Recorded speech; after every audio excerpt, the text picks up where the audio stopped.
G'day solar folk. One thing I get asked a lot is I want to go off grid and I live in suburbia, or I want to disconnect from the grid, or I'm sick of my energy retailer, I don't want to be connected to the grid anymore. That's all well and good, but in many ways it's not practical. And the reason being is that a full off-grid system needs a generator. The exemption to that would be if you have lithium batteries and you don't care if the lights go out occasionally. But if you're a busy family and you want the power on all the time and that's essential to you, then any off-grid system needs a generator to support the off-grid system when the weather is really bad for several days. And you're running low on power because there's no solar generation, or if the system simply fails, you need a backup. So in suburbia, it's really not practical to have a generator connected to your off-grid system, because obviously your neighbours aren't going to appreciate that firing up at sort of 1 AM in the morning. Now, there are ways that you can be as independent as possible and just have the grid as your backup generator. So no actual diesel generator, but you're staying connected to the grid for the purpose of using it as your backup generator, so your support. Now, there's many ways you can do that, and probably the most simplest way, if you're single phase, is the Tesla Powerwall, because that can remain off-grid, quote unquote, indefinitely in a standard sort of installation. But if you go off-grid, you're typically going to need, for an average family home, a hell of a lot more solar panels and a bigger inverter than what the network provider will allow you. So this is what I'm talking about is specific to Australia, and specifically, most importantly, to Western Australia, which is where I work and live. So currently it's April 2023, and the current situation is that our network provider, Western Power, dictates to us how much solar we can have and what size inverter. So if you're going to have like a basic setup, like a Tesla Powerwall, then you are still limited as to how much solar you have, what inverter capacity, and that sort of thing. However, there are ways that you can be as independent as possible and still remain connected to the grid, and I'm going to tell you about that now. So this client is in suburbia, as you can see, and they wanted to be independent from the grid. They have a bit of a prepper mentality, which is cool, that's fine. And so that's why they want to be independent from the grid. And there's two ways basically in WA you can do it. You can use a Selectronic hybrid inverter, which is the only one that's really approved to be connected to the network with the configuration we're talking about, which is a true hybrid setup, okay? That enables you to have as much solar capacity as you want and as much battery capacity as you want. That Selectronic inverter is simply drawing on the grid as if it were a backup generator, only when it's needed. It doesn't export any energy, so that is one setback. You won't get any credits from exported energy. Not that you should be depending on that for any particular reason, because it's pretty minuscule anyway. Now, the other way you can do it is you could perhaps use like a Victron system, but you would need to install network protection.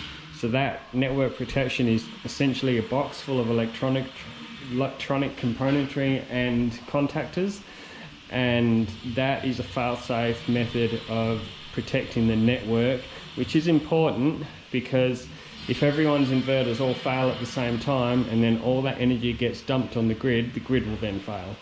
So these requirements and these limitations that we have from Western Power are all there for good reason. They're there to make the network and the grid reliable, so that it doesn't fail. So everything we do has to comply with the network requirements, because that benefits everyone, although it is quite limiting. So this system is a Selectronic system. As I said, this is the brains of the off-grid system or hybrid system here, and in the switchboard I haven't marked it yet, but we've got the grid coming in, which comes in here and is basically our generator if we need it to be. Okay, this is the control panel of the Selectronic inverter. This is all available through Select Live as well on your phone, which is their monitoring platform. So with this setup, this is a 6 kilowatt Fronius, and this is a Selectronic certified Fronius inverter. So this is directly connected via a data cable to the Selectronic inverter, and the Selectronic inverter controls the string inverter. Okay, so once the batteries are full and say there's not enough load, then the Selectronic inverter will tell this inverter to ramp down and stop making power, which is pretty much what it's doing now, because our batteries are full and there's no load in the house. So with this setup, you can have as much solar panels on your roof as you want. We don't actually have that much here because there's not much roof space. There is around 8.5 kilowatts worth of solar, which isn't huge. My client knows that, but it's, you know, that we didn't really have much roof space to play with, unfortunately. But they do have a fairly conservative power demand as well. So that's, I've done all their load assessment and worked all that out for them. So a system like this is going to push towards 50 grand. It's not cheap. So that is the big hurdle for most people that say to me, I want to disconnect from the grid, or I want to go off grid and I live in suburbia. It's an expensive exercise, and you wouldn't disconnect from the grid anyway, because it doesn't make sense. So even in this scenario, you're still going to remain grid connected.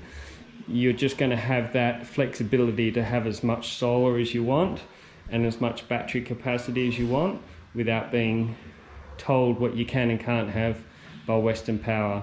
So in that respect, it's really good for those that can afford it.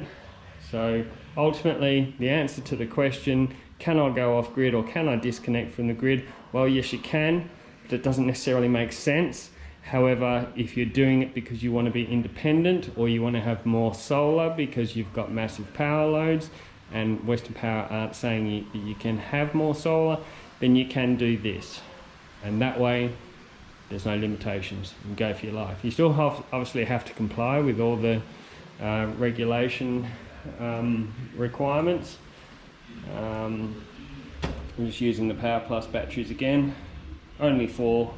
They've got the capacity for 8, but like I said, they have a very conservative power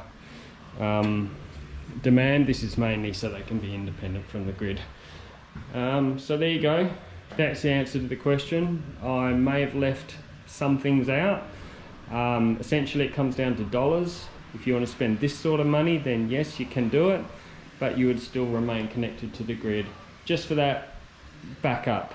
Because like I say, without the grid, you'd have a backup diesel generator, and that is not practical in suburbia. I kind of feel like, as I'm talking right now, that I've left some information out. So if you're watching this and you're in Perth, Western Australia, and you have got questions, feel free to ask your question in the comments, or you can email me, jason@jeswa.com.au, or you can message me on 0412 866 428. And I'll be happy to fill in any gaps that I may have left out. But yeah, essentially it comes down to money. If you've got the money, you can do it. Righto, cheers guys, bye.